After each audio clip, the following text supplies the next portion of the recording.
Good evening. This is CTV News for Friday, January 13th. I'm Byron Scott. And I'm Denise Douglas. So glad you could join us this evening. Detectives continued a case scenario where a student was shot this afternoon, collecting clues from the incident. Take a look at the investigation underway in an apartment complex near Suitland High School. According to police, a group of students left the school to fight after an argument. They ended up in the complex, and that's when one of the boys allegedly pulled out a gun and shot the other. The injured student tried to make it back to the school, but his friend went for help instead. That's when school administrators put the school on lockdown for several hours. Here's how several students describe how they felt and the scene inside. It really scared a lot of us. We were in there. Some kids really started crying. It was quite frightening. And our teachers really tried to keep us, hushed and tell us everything was going to be fine. We're safe. We're protected. Scared. Very scared, because this is something I usually see on TV. This doesn't happen, to me, in real life. So this is very, surreal. And then I started getting these texts saying there's a shootout at your daughter's school. So my sister-in-law, my brother, so I started making phone calls, and they would say there's a shootout. And then same time I saw a text came in from my daughter saying, Mommy, there's a shootout and there's a lockdown. And she told me what part of the school she was located. So then I was just pray. And I was I'm frightened, but I'm praying for you, and I'm on my way there. So I just came here straight. And by the time I got here, the school was off lockdown, and I took out the school, including my niece. Police say they don't know what the argument that led to the shooting was about, but expressed disappointment that things escalated to the level that they did. It's just sad.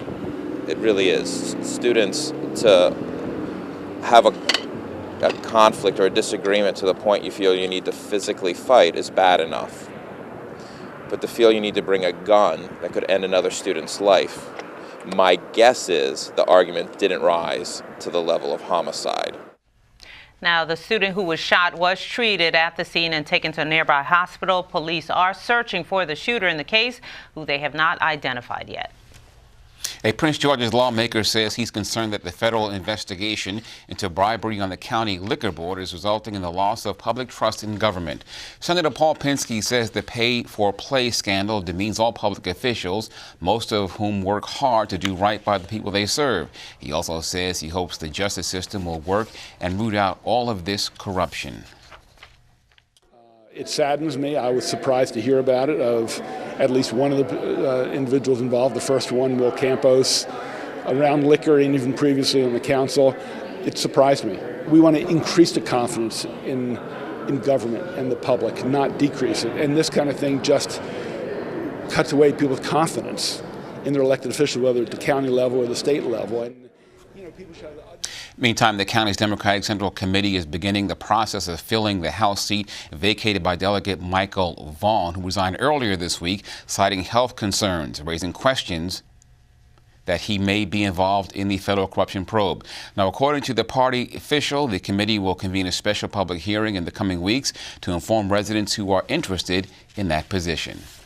One state lawmaker says he wants to stop attacks on police. That's what he said. Baltimore County Senator James Brochin says he's tired of watching news reports about people targeting first responders. Today, Brochin introduced legislation in Annapolis that would put them on the list of classes protected under state hate crime laws.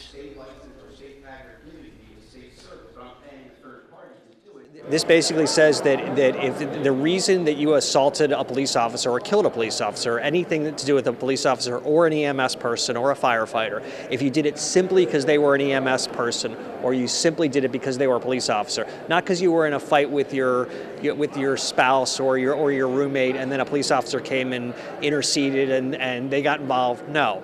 But because you sought them out because they were a police officer and you wanted to hurt them simply because that was their job, then you're going to get more time. Brochin says even if it doesn't pass, holding a hearing on the legislation is important. A similar bill last session never made it out of committee. And Governor Larry Hogan may have plans to repeal what he calls the roadkill bill, but not without a fight from the vice chair of the House Appropriations Committee. Delegate Tawana Gaines says transparency of transportation projects in Maryland is essential. Last year, the bill eliminating local jurisdictions from prioritizing projects was passed and became law over the governor's veto. it is already designated as special funding, and we've already agreed that transportation funding will not be cut. But we are going to have a battle over the so-called roadkill bill. The transparency bill is what we know it is. Now, Gaines says there are other priorities during the year's legislative session are the state's budget and education. And you're watching CTV News. I'm Byron Scott. And I'm Denise Douglas.